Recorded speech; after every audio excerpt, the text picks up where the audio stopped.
বেশি না, 20 লাখ টাকা দে, একদম হাই স্কুলের চাকরি কনফার্ম।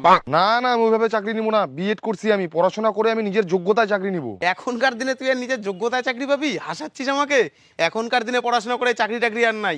অত টাকা দিয়ে আমি চাকরি নিতে পারবো না, অত টাকা আমার কাছে নাই। বোকা ছেলে, কোনো চিন্তা নাই, 20 লাখ টাকা দেন, আপনার ছেলের চাকরি একদম কনফার্ম। 20 লাখ? বেটা, এত টাকা দিয়ে চাকরি টাকরি নিতে লাগবে না। আরে দাদা, কিচ্ছু হবে না, আমার উপরে ভরসা রাখেন আপনি, আমি আছি তো। কিন্তু এখনকার দিনে টাকা পয়সা দিয়ে চাকরি তো ভরসা টরসা হয় না। আরে বাবা, কিচ্ছু হবে না, একবার চাকরি হয়ে গেলে আর যায় নাকি? আরে সবই তো বুঝলাম বেটা, কিন্তু এত টাকা পাবো কোথায়? এক কাজ করো, মাঠে যে 2 বিঘা জমি আছে না, ওটা বিক্রি করে দাও। একটাই তো জমি, সেটাও বেচে দিব? একবার চাকরিটা পেয়ে গেলে ওরকম 2 বিঘার জায়গায় 10 বিঘা কিনে নেবো, কত জমি হয়ে যাবে। হ্যাঁ, একবার চাকরিটা পেয়ে গেলে নিয়ে নেবেন, কোনো চিন্তা নাই, টাকা পয়সা মার যাবে না। তাহলে তো ঠিকই আছে। কিরে, শুনলাম তুই বলে হাই স্কুলের চাকরি পেয়ে গেছিস? হ্যাঁ, ইয়েস অবভিয়াসলি, কেন চাকরি পাবো না? পড়াশোনা করে চাকরি পাবো না? তুই তো পড়াশোনায় ভালো ছিলি না, চাকরি পালি কেমন করে, তাও আবার হাই স্কুলের? আগে আমি খারাপ ছিলাম, তারপরে আমি ভালো করে পড়াশোনা করে প্রিপারেশন নিয়ে অনেক চেষ্টা করার পরে তারপরে চাকরিটা হয়েছি। হর, হতেই পারে না, সারাদিন তোকে ঘুরে বেড়াতে দেখতাম, তুই পড়াশোনা কখন করতিস? হাই স্কুল বানান করতো? হ্যাঁ, তুই এগুলা কি করছিস? আমি হাই স্কুল ম্যাডাম বলতে পারবো না? তাহলে বল। ইয়ার কি মারছিস আমার সাথে? আমি যোগ্য স্টুডেন্ট, পড়াশোনা করে চাকরি হয়েছি, আর কঠিন ম্যাডাম ধর। তাহলে সাইকোলজি বানান করতো? হ্যাঁ হ্যাঁ হ্যাঁ, এবার ঠিক আছে, আমি যোগ্য প্রার্থী। ঠিক আছে, থাক। আরে বানানটা কর। ঠিক আছে ঠিক আছে। শালা, এত ভালো পড়াশোনা করেও আমি চাকরি পেলাম না, আর এর টাকা আসার জন্য মূর্খ হয়েও চাকরি পেয়ে গেল। শালা, রাজ্যে শুধু দুর্নীতি আর দুর্নীতি।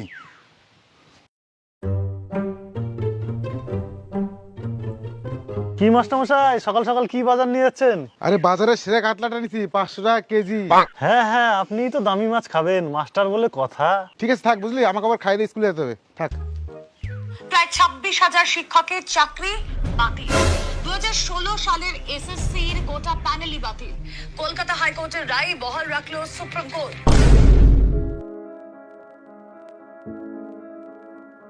চাকরি। কি মাস্টারমশাই, খবর তো দেখলাম, আজকে কি মাছ নেবেন, কাতলা না পুঁটি?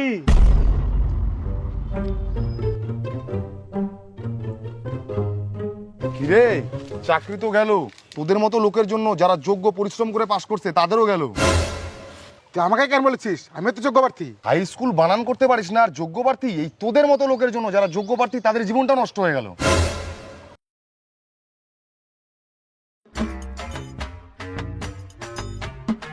কিরে ঝরু, তোর কাছে কোনো কাজ হবে রে? আরে মাস্টারমশাই, আপনি?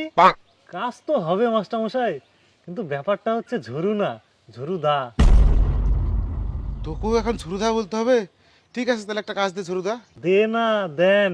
ঠিক আছে ঝরুদা, একটা কাজ দেন।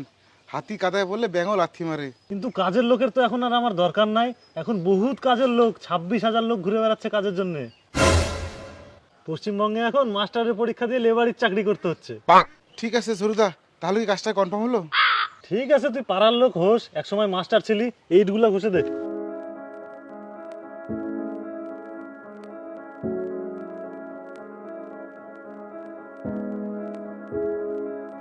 বুঝতে চাকরি পাইছি, এখন এই লেবারি করে টাকাগুলো শোধ করতে হবে, কিচ্ছু করার নাই।